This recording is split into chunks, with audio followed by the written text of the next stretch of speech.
This is Project Audion, timeless audio dramas for modern times, created the classic way. Hello, I'm Larry Groby of A Generic Radio Workshop.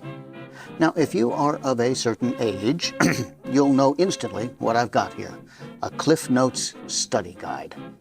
Like Reader's Digest, Cliff Notes hope to streamline reading and comprehension, delivering the essential gist of stories in the shortest possible time. If school kept you too busy to read the entire Jane Austen 1812 novel of Pride and Prejudice, for instance, you could still get through the Cliff Notes version in a night. Handy. Not that I ever did that, of course. Now, as a bona fide classic of English literature, Pride and Prejudice spawned quite a number of movie and TV adaptations, and some of these are classics in their own right. Or, as we will hear in a moment, you can breeze through a streamlined half-hour audio condensation. In this case, one episode from the mid-century CBS Radio series, Romance. Now, you may not be familiar with the show. Romance is not an audio drama classic in the manner of Suspense or The Shadow or The Lone Ranger. And yet, Romance was on the air an awful long time, from 1943 until 1957. Sometimes it had sponsors, and even big stars, but more often it was a kind of a filler program when some other series got canceled and the schedule had a hole to be plugged. Romance jumped around the schedule about 24 times, and it wasn't perhaps the most consistent program as a result, and maybe that's why Romance doesn't get the love it deserves. Still, over 200 episode recordings survive, and they can be better than you might expect. Their adaptation of Pride and Prejudice, for example, was successful enough to be performed 3 times between 1944 and 1947. So, put down your novel, set aside your Cliff Notes.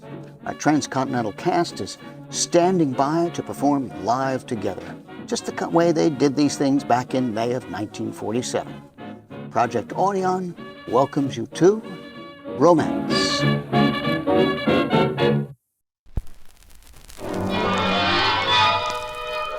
Romance! Tonight, Columbia brings you romance in the charming comedy Pride and Prejudice. Once again, the Columbia Broadcasting System brings you romance, great love stories of today and yesterday. Here you will find adventure, the adventure of boy and girl, man and woman, in search of happiness with one another. Here you will find mystery, the mystery of the human heart.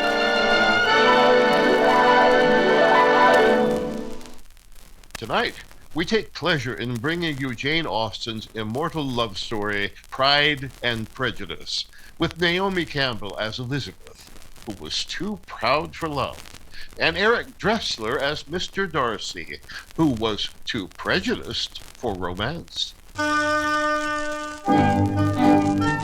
Pride and Prejudice is a story based on a certain belief widely subscribed to by mothers at the turn of the 18th century. It is a truth universally acknowledged that a single man in possession of good fortune must be in want of a wife. The lady you just heard speaking is Mrs. Bennet, wife of Mr. Bennet, of the estate known as Longbourn in England, and mother of 5 daughters. We're going to tell you the story of her second eldest daughter, Elizabeth. Elizabeth Bennet was a beautiful girl. Proud? Oh, my, yes. And prejudiced? Oh, very strongly, against a certain Mr. Darcy. This is why. Elizabeth was at a ball given by a new man in the community, a Mr. Bingley, who appeared quite interested in Elizabeth's older sister Jane. Well, at the ball, Elizabeth was sitting out a dance alone when she overheard. Darcy! Darcy! Why are you standing over here by yourself?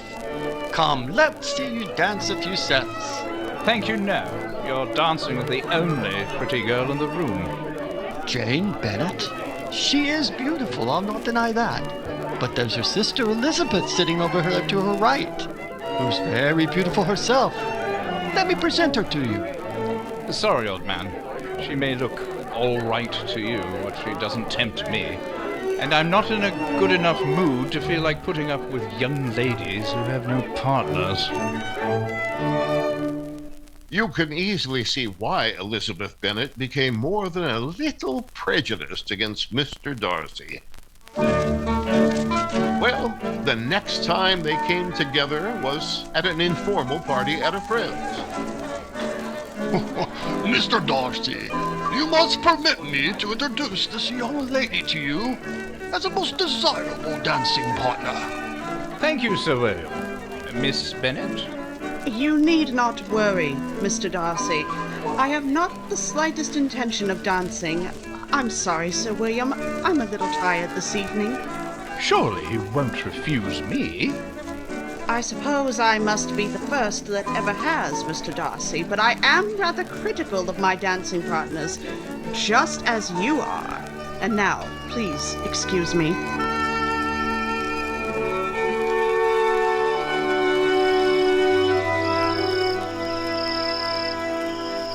Ah, Miss Bennet? Oh. Don't you know that it takes two people to fully appreciate a moonlit evening? You shouldn't be sitting here all by yourself. What amazing conceit you have, Mr. Darcy, to think that you could add anything to a moonlit evening. You don't like me, do you, Miss Bennet? That is an understatement, Mr. Darcy. I'm very sorry. For there's something that seems to draw me to you. The room was suddenly empty when you walked out of it. Or perhaps it was my heart. Why do you dislike me? Mr. Darcy, I couldn't begin to tell you. Well, then I certainly won't force myself upon you any longer. Good evening, Miss Bennet. Good evening, Mr. Darcy.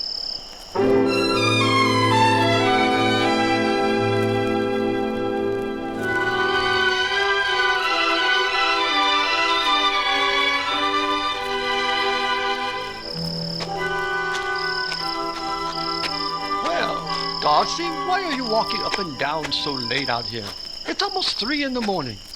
Why are you walking up and down so late, Bingley? Oh, I'm sure. Yes? I have suspicion. Darcy, don't you think Miss Jane Bennet is a truly remarkable girl?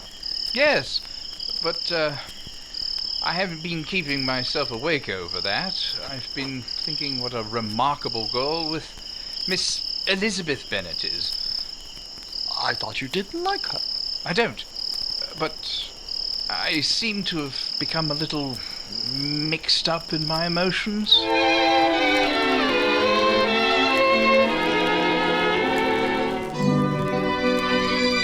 Oh, it's so late, Elizabeth. We really should go to bed.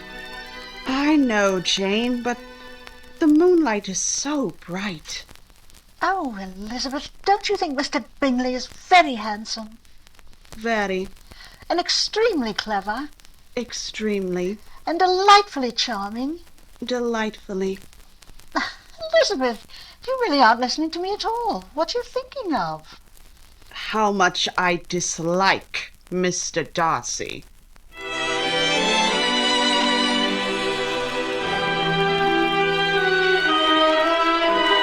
Now, while Jane and Bingley were busy dreaming about one another, and while Darcy was dreaming about Elizabeth, and Elizabeth was thinking about how much she disliked him, Mrs. Bennet was busy settling the lives of 3 of them. Oh, Mrs. Bennet, will you please come to bed? You make me so nervous charging up and down the room that I can't close my eyes. Really, Mr. Bennet, if you don't care anything about the future of our daughters, I do. I've got to get them married and settled. Good heavens, I have 5 on my hands, and practically no one I know has more than 2 to worry about. Oh, but Mrs. Bennet, Why not leave that in the hands of Providence for tonight? There's really very little chance of your getting them married at 3 in the morning. Jane, of course, will marry Mr. Bingley. Now, Elizabeth, I think Elizabeth must marry Mr. Collins. Mr. Collins, that unpleasant cousin of mine? Mr. Collins told me Monday, when he arrived for his visit, that he wishes to marry and take a wife back with him. I think that may as well be Elizabeth. Elizabeth isn't in love with Mr. Collins. In love? I can't wait around for her to fall in love. No, sir. Mr. Collins shall have our permission to speak to her tomorrow. And she will accept him. All right. Oh, may I please go to sleep now, Mrs. Bennet? Yes, Mr. Bennet, you may.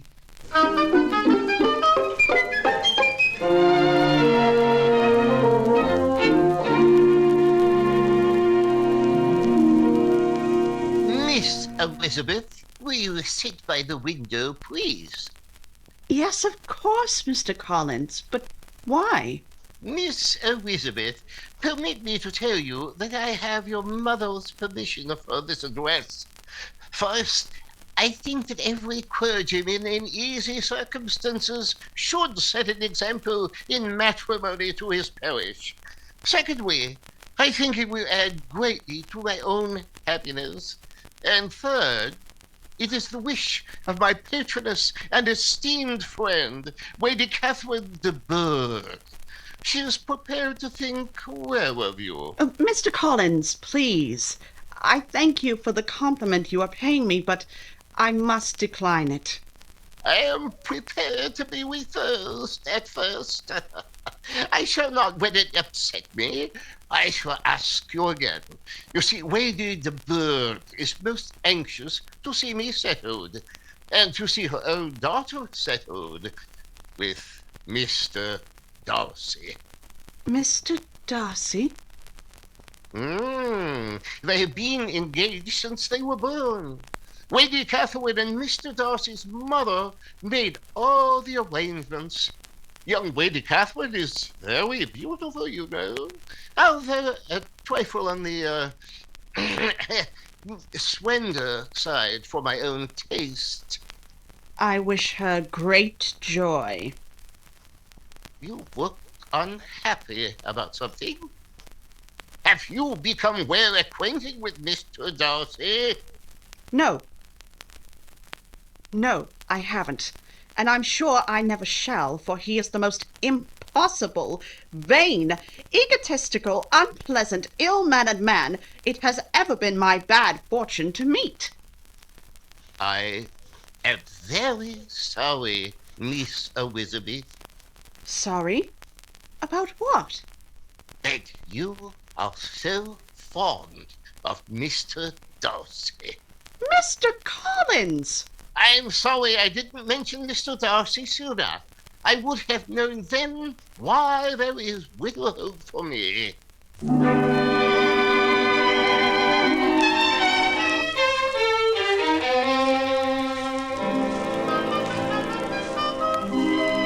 Mr. Bennet, will you kindly speak to your daughter Elizabeth immediately? And what has she done, Mrs. Bennet? I just refused Mr. Collins, Papa. I am not speaking to Elizabeth at the moment, Mr. Bennet, but I expect you to inform her that you insist upon her marrying him. Well, Elizabeth, an unhappy alternative seems to be before you.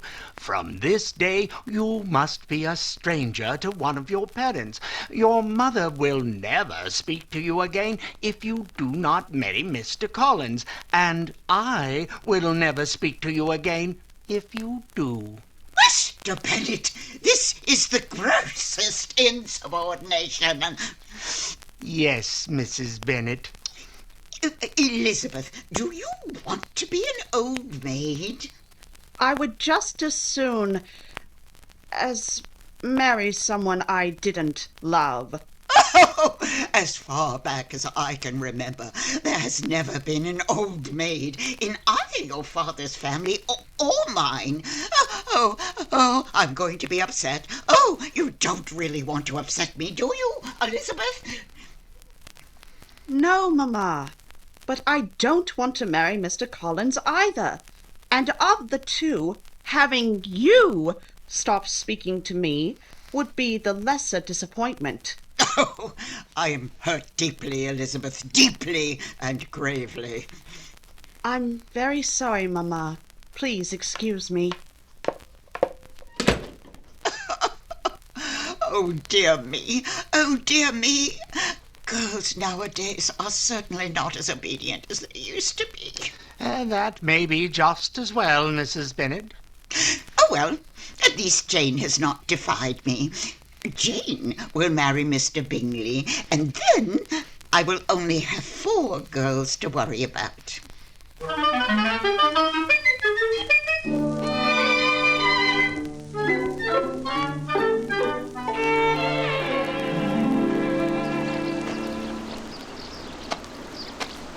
Miss Bennet. Oh, Miss Bennet. Mr. Darcy? We seem to be walking in the same direction. I can change my direction. Oh, no, I'll change my direction. Wouldn't think of spoiling your walk. Just as you wish, Mr. Darcy. This seems as good a time as any to say goodbye, I suppose. Goodbye? I thought you and Mr. Bingley were going to be here all winter. We had a change of plans. My sister's not been well, and I'm taking her to Italy. Bingley's coming along with us. Oh. He and Gladys, well, there's been an understanding between them for some time. You follow me, don't you? Perfectly, Mr. Darcy. Yes. I think they'll be getting married in spring, as soon as it can be managed. When 2 people are in love, there's little good in waiting. Of course not. Especially if one of the people seems to be falling in love with someone else. Yes, you do follow me. If you'll forgive my saying so, Miss Bennet, you have a designing mother, and my sister's happiness is at stake. It doesn't matter to you, of course, that my sister Jane's happiness is at stake too. I should be very sorry if this causes her pain, but after all, she and Bingley haven't been acquainted very long. What right have you to interfere in other people's lives? Why should you persuade Mr. Bingley to leave when he and Jane think so much of one another? Miss Bennet, if I thought your sister and Bingley could be happy, I'd do everything in my power to keep them together. Why don't you just mind your own business? Because I'm not going to see a friend of mine taken in by a scheming woman. Your mother and sister have set out to trick Bingley into marriage by fair means or foul, and they're not going to get away with it. So, now, good day, Miss Bennet. Good day, and goodbye. I'm sorry we were never able to get along, but I think that you are a fine and beautiful woman, whatever I think of the designs of your mother and sister. Do you think I care what you think of me? No, I entertain no such hopes, Miss Bennet. If I ever had any such little conceits, you've long since destroyed them. Undoubtedly, that will give you great personal satisfaction. Goodbye, Mr. Darcy. I hope you'll be very happy in Italy. If it's any consolation to you, I won't. You see, I haven't escaped entirely unscathed in this fray. I have a few wounds to lick myself. Goodbye, Miss Bennet.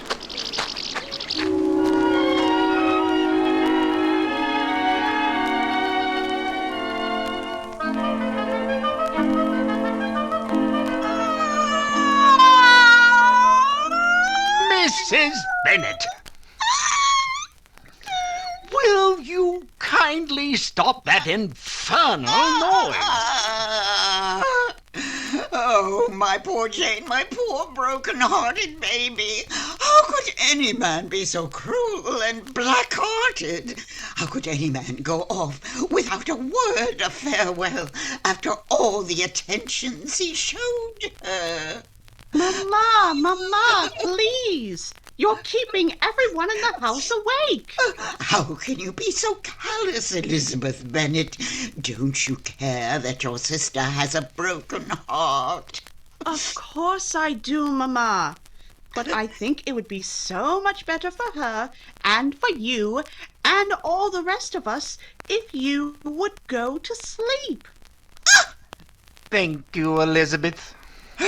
When I think of how that man has treated her, going off without even saying goodbye. He sent a note to you, Mama, and thanked you for all your courtesies to him. A note? When I think how I felt when I read that note. Oh, eternal perdition! Mamma, please stop crying about me. I'm all right. Oh, my baby, my poor broken-hearted baby. Mamma, I don't want to hear any more of this. It's humiliating and very upsetting. I'd appreciate it if you never mentioned Mr. Bingley's name to me again. Come on, Elizabeth, let's go back to our room. Good night, Papa. Mamma. Good night, girls. Good night, Papa.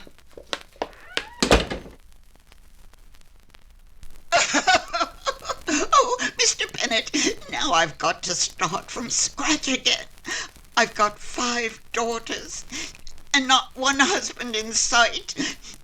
Oh, I declare I could just cry. I'm that disappointed.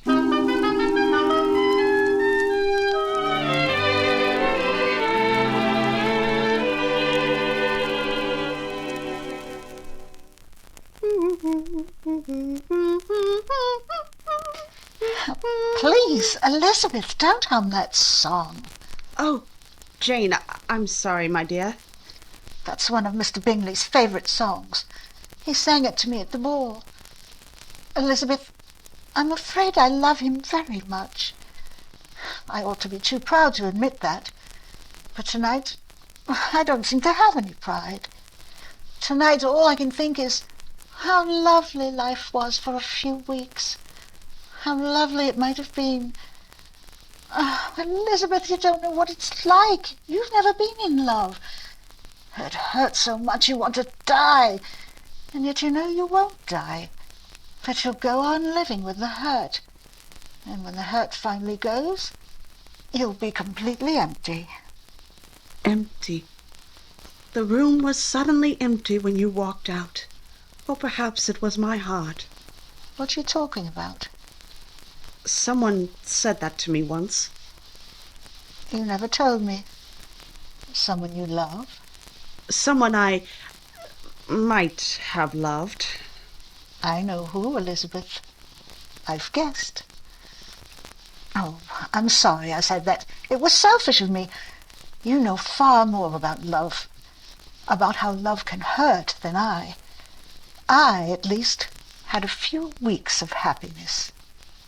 I did not say I was in love. I only said I might have been, if I didn't despise him so. Don't be too proud, Elizabeth. Pride is such a lonely thing when you choose it in place of love. Pride is all I have, all I've been offered, and all I want. Good night, Jane. I'm very sleepy. Good night, Elizabeth.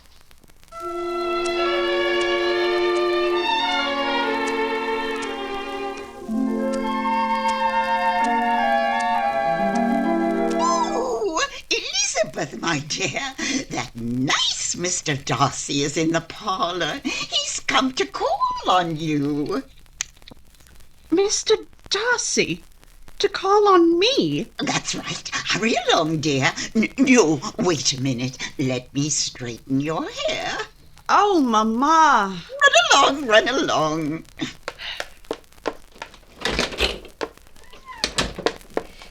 Well, Mr. Darcy, this is a surprise. Good afternoon, Miss Bennet. You're looking thin and not a bit well. Didn't Italy agree with you? Not too much. No, Miss Bennet. There's something I must tell you. Yes? And it's not at all easy, since you've gone to so much pain to let me see how distasteful I am to you, but I love you, and I have to tell you. Have you lost your mind? No, only my heart.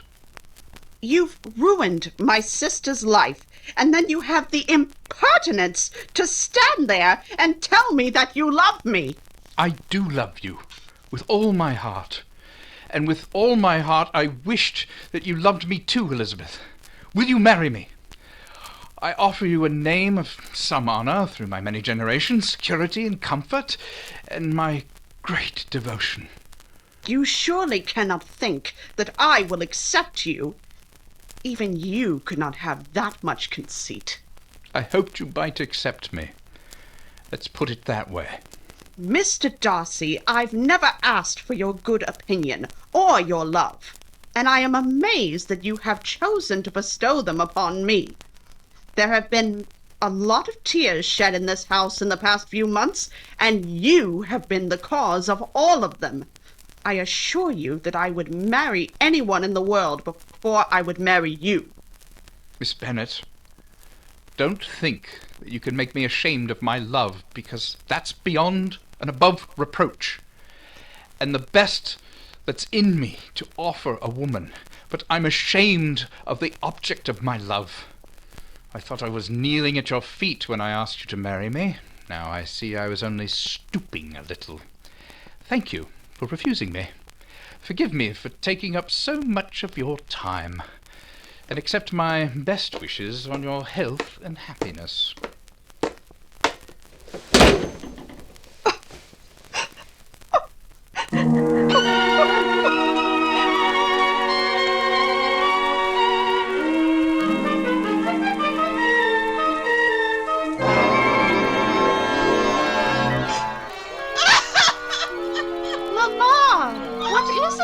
Why, what's wrong, my dear? It's Lydia, our daughter Lydia. She's run off with a soldier.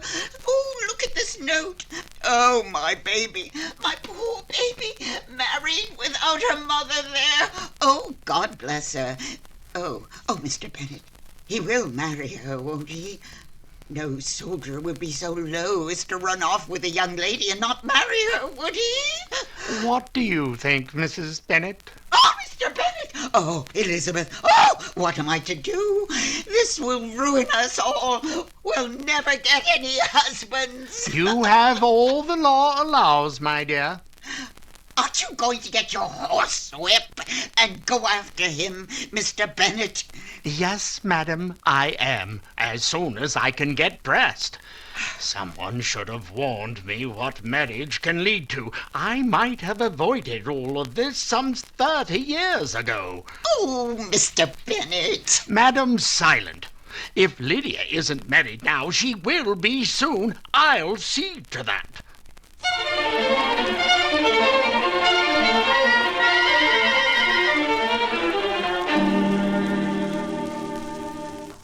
Papa? Yes, Elizabeth? I want to talk to you. And what is it, Elizabeth?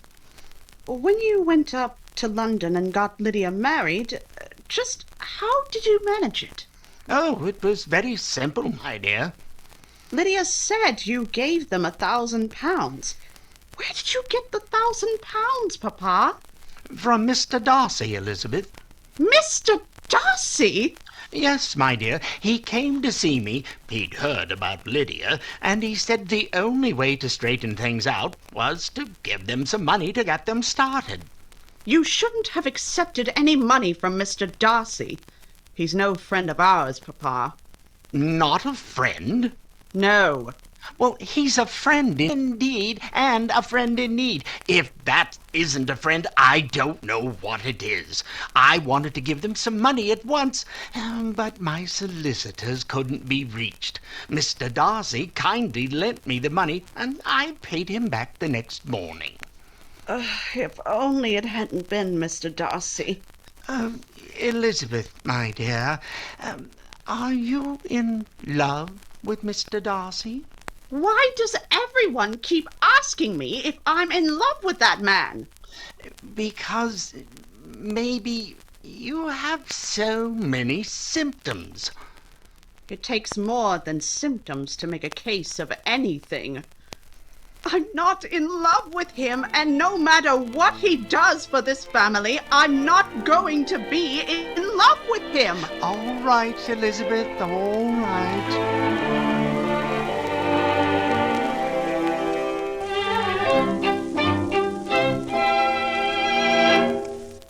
Miss Bennet, I am Lady Catherine de Bourgh.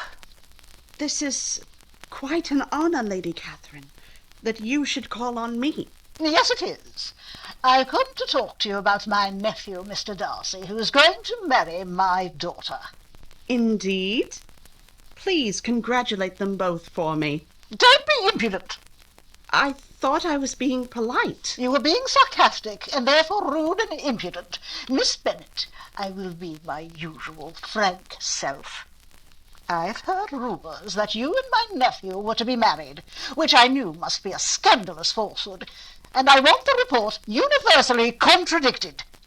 Your coming here is likely to appear a confirmation rather than a contradiction. I am not going to have my plans upset by a young woman without family connections or fortune. I wish to know once and for all, are you engaged to Mr. Darcy? I am not. Will you promise me never to enter into such an arrangement? I will not. You are, then, resolved to have him? I did not say that. Lady Catherine, you're not going to order me about. My life is mine to plan as I see fit. I've managed to live a good many years without any help or interference from you, and I intend to go on that way. Miss Bennet, I am leaving, but I take no leave of you, and I send no compliments to your mother. I am seriously displeased. I understand, Lady Catherine. Good day, Miss Bennet.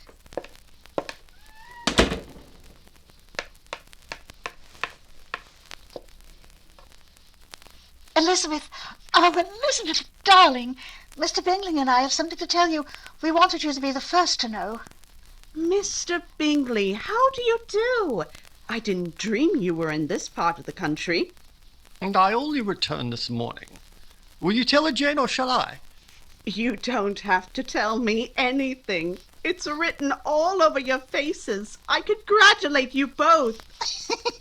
Oh, and I think I wouldn't have known that Jane cared if it hadn't been for Mr. Darcy. Well, I still get shaky. Mr. Darcy? Of course. He spent all those months in Italy telling me about Jane. I only left, because I couldn't believe she cared, and I wanted to try to get over her. But Darcy kept after me, week in and week out, saying, "Where's your courage? At least go and ask her." We owe Mr. Darcy a great deal, Elizabeth. Yes, so it would seem. Elizabeth, he's down at the gypsy camp right now listening to their music. Why don't you go down and see him? Yes. Oh, yes, I must. Oh, I've been such a fool. I wonder if you'll ever forgive me.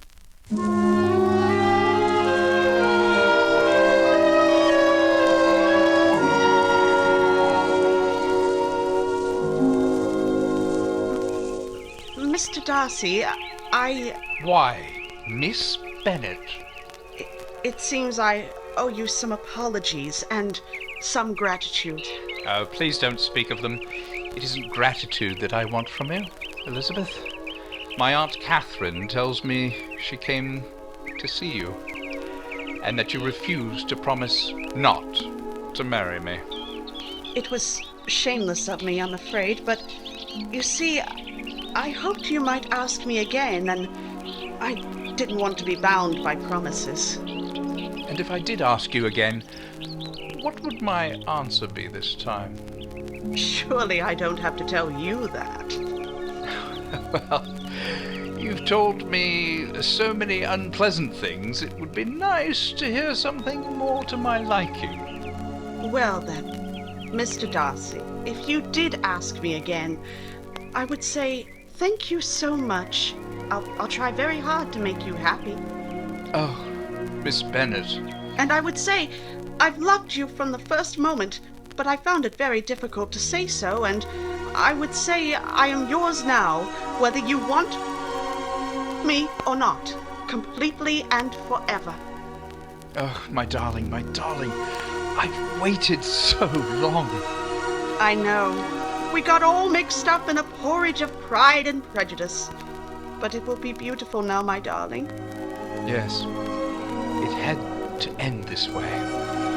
We were for each other from the beginning of time, and always will be, until the end of time. I love you, Mr. Darcy, very, very dearly.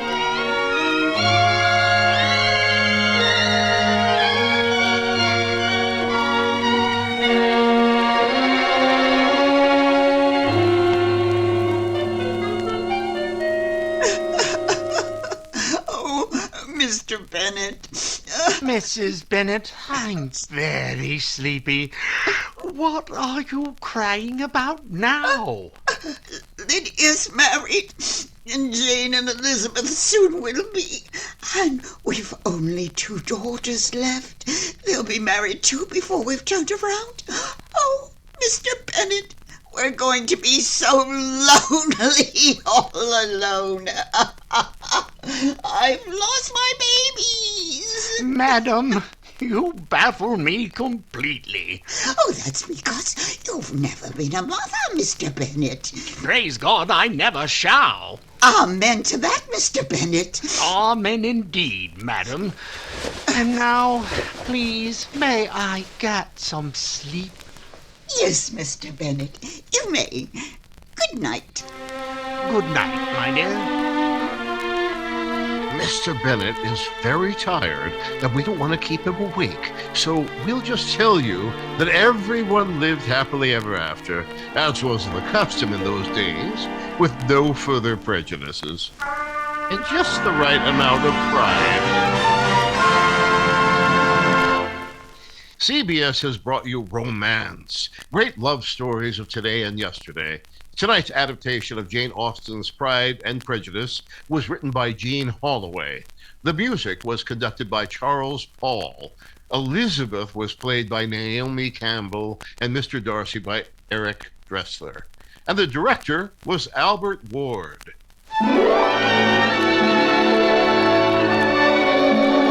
Next week, America's greatest writer about young people and young love tells his most famous story on romance. The writer is Booth Tarkington, and the story is his immortal saga of Willie Baxter and the girl from out of town, 17. Be sure to join us next week when Romance, the Columbia Feature Production, presents Booth Tarkington's 17. This is Sandy Becker speaking for CBS, the Columbia Broadcasting System.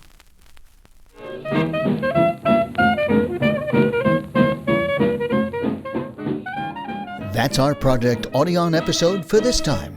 Just so you wouldn't miss any part of the book, we took things a bit slowly. Our cast stretched from the Atlantic to the Pacific with Donna Patton in Tennessee, Tom Conkle in California, Jane Beverly in New Jersey, Richard Durrington in Idaho, Laura Mursky in New Jersey, Greg Vestal in Texas, and Les Marsden in California. My name's Larry Groby. I handled production, direction, music, and sounds. We hope you enjoyed this Project Audion show. So press a thumbs up or a like button, leave a comment, and check out the dozens of other recreations of classic 20th century audio dramas that we've created just for you. Until next time, Thanks for listening.